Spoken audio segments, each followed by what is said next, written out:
नमस्ते सिनेमा प्रेमियों। आज हम 2014 की biographical war drama film American sniper की असली कहानी के पीछे की गहराई में जाएंगे, जिसने पूरी दुनिया को मंत्रमुग्ध कर दिया था। अमेरिकन स्नाइपर अमेरिकी सेना के इतिहास में सबसे ज्यादा दुश्मनों को मार गिराने वाले स्नाइपर क्रिस काइल की जिंदगी पर आधारित है। काइल की आत्मकथा पर आधारित यह फिल्म इराक युद्ध में उनकी 4 तैनाती में गहराई से उतरती है, जहां उन्होंने 255 लोगों को मार गिराया था और लीजेंड का खिताब हासिल किया था। लेकिन यह फिल्म सिर्फ उनकी सैन्य उपलब्धियों के बारे में नहीं है। यह फिल्म युद्ध का उनकी निजी और पारिवारिक जिंदगी पर पड़ने वाले भारी प्रभाव को भी दर्शाती है। क्लिंट ईस्टवुड द्वारा निर्देशित और ब्रैडली कूपर द्वारा काइल के रूप में अभिनीत अमेरिकन स्नाइपर युद्ध की तीव्रता और घर लौटने वाले एक सैनिक के भावनात्मक संघर्षों को दर्शाती है। सिएना मिलर ने काइल की पत्नी ताया का किरदार बहुत ही खूबसूरती से निभाया है, जो अपने पति में आए बदलाव और उन्हें खोने के लगातार डर से जूझ रही है। अपनी कहानी के माध्यम से फिल्म कर्तव्य, बलिदान और युद्ध के उन जख्मों के विषयों की पड़ताल करती है जो दिखाई नहीं देते। अमेरिकन स्नाइपर का निर्माण आसान काम नहीं था।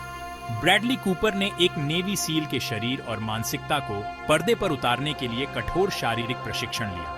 फिल्म के निर्माण को केविन लैकिस, जो एक पूर्व नेवी सील हैं, के अनुभव का भी लाभ मिला, जिन्होंने युद्ध के दृश्यों और सैन्य प्रक्रियाओं की सटीकता सुनिश्चित की। जब यह फिल्म सिनेमाघरों में रिलीज हुई तो अमेरिकन स्नाइपर बॉक्स ऑफिस पर छा गई। इसने कई रिकॉर्ड तोड़े और इसे खूब प्रशंसा मिली। यह अब तक की सबसे ज्यादा कमाई करने वाली युद्ध फिल्म बन गई, जो इसकी रोमांचक कहानी और दमदार अभिनय का प्रमाण है। फिल्म की सफलता आर्थिक लाभ से कहीं आगे निकल गई। इसने इराक युद्ध, मीडिया में युद्ध के दिग्गजों के चित्रण और post traumatic stress disorder (PTSD) के अदृश्य घावों पर राष्ट्रीय बहस छेड़ दी। हालांकि अमेरिकन स्नाइपर को आलोचना और विवादों का भी सामना करना पड़ा। कुछ आलोचकों ने तर्क दिया कि फिल्म युद्ध की जटिलता को सरल बनाती है और हिंसा का महिमा मंडन करती है, जबकि अन्य ने इसकी कच्ची ईमानदारी और भावनात्मक प्रभाव की प्रशंसा की।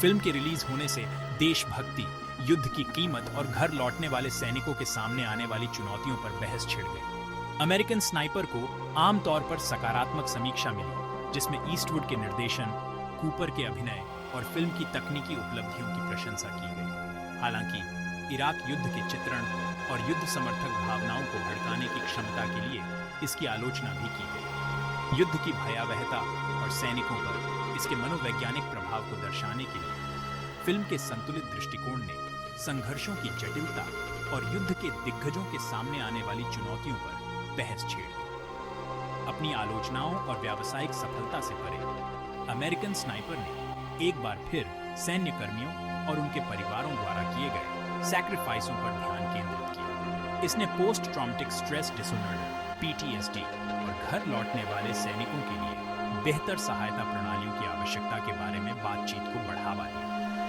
पॉप संस्कृति पर फिल्म का प्रभाव निर्विवाद है और क्रिस काइल देशभक्ति और युद्ध की मानवीय कीमत के प्रतीक बन गए हैं। विवादों के बावजूद अमेरिकन स्नाइपर एक शक्तिशाली और मार्मिक फिल्म बनी हुई है, जो दर्शकों के बीच गूंजती रहती है। यह उन सैक्रिफाइसों की याद दिलाता है जो सेना में सेवा करने वाले लोग करते हैं और व्यक्तियों, परिवारों और राष्ट्रों पर युद्ध के स्थायी प्रभावों को दर्शाता है। फिल्म की विरासत बातचीत शुरू करने, दृष्टिकोणों को चुनौती देने और मानवीय अनुभव का सम्मान करने के लिए कहानी कहने की शक्ति का प्रमाण है। तो अगली बार जब आप अमेरिकन स्नाइपर देखें तो इसके पीछे की असली कहानी को याद रखें। यह महज एक फिल्म से कहीं बढ़कर है। यह युद्ध की जटिल वास्तविकता और सेवा करने वालों की अटूट भावना पर एक गहन चिंतन है। देखने के लिए धन्यवाद। लाइक, कमेंट और सब्सक्राइब करना न भूलें और अपनी पसंदीदा फिल्मों के ऐसे ही विश्लेषण देखते रहें।